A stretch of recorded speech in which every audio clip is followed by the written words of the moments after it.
പ്രോബബിലിറ്റിയിൽ വീണ്ടും ഒരു അടിപൊളി ക്വസ്റ്റ്യൻ ദാ പിടിച്ചോ. ഒരു പെട്ടിയിൽ 20 ആപ്പിൾ ഉണ്ട്, 20 ആപ്പിൾ ഉണ്ട്, 30 ഓറഞ്ച് ഉണ്ട്, 30 ഓറഞ്ച് ഉണ്ട്. ഒന്ന് കാണാതെ അതിൽ നിന്ന് എടുക്കുകയാണെങ്കിൽ അത് ആപ്പിൾ ആവാനുള്ള സാധ്യത, പ്രോബബിലിറ്റി ഓഫ് ഗെറ്റിംഗ് ആപ്പിൾ എന്നാ ചോദിച്ചിരിക്കുന്നത്. പ്രോബിലിറ്റി ഓഫ് ഗെറ്റിംഗ് ആപ്പിൾ എന്താടാ, ആപ്പിൾ കിട്ടാനുള്ള ചാൻസ് എന്താടാ? യെസ്, ടോട്ടൽ ഇതിൽ എത്ര ഉണ്ട്? ടോട്ടൽ 50 ഉണ്ട്.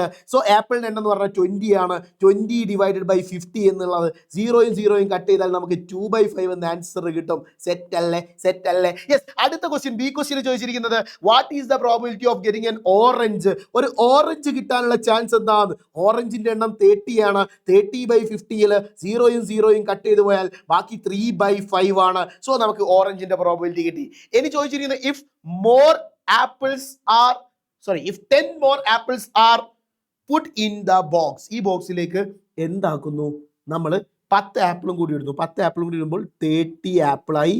ഓറഞ്ചിൽ മാറ്റമൊന്നുമില്ല, 30 ഓറഞ്ചായി. കുഴപ്പമില്ലല്ലോ. ഇപ്പോൾ ഓറഞ്ച് കിട്ടാനുള്ള ചാൻസ് എന്താണെന്നാ ചോദിച്ചത്. ഇപ്പോൾ ഓറഞ്ച് കിട്ടാനുള്ള ചാൻസ് എന്താണ്? ഇത് സെപ്പറേറ്റ് ആണ് കേട്ടോ. ഇപ്പോൾ ഓറഞ്ച് കിട്ടാനുള്ള ചാൻസ് എന്ന് പറയുമ്പോൾ ഇവിടുത്തെ ടോട്ടൽ എന്ന് പറഞ്ഞാൽ ആരാടാ? 50 ആണ്. ടോട്ടൽ എത്രയാണ്? 50 അല്ല, 60 ആണ്. ടോട്ടൽ എത്രയാണ്? 60 ആണ്. അങ്ങനെയാണെങ്കിൽ എന്ത് സംഭവിക്കും പറഞ്ഞ്? ഓറഞ്ചിന്റെ എണ്ണം 30 ഡിവൈഡഡ് ബൈ 60, 0 കട്ടായി പോയി. 3/6 എന്നുള്ളത് നമുക്ക് ഷോർട്ട് ആക്കിയിട്ട് 1/2 എന്ന് എഴുതാം. സെറ്റ് അല്ലേ?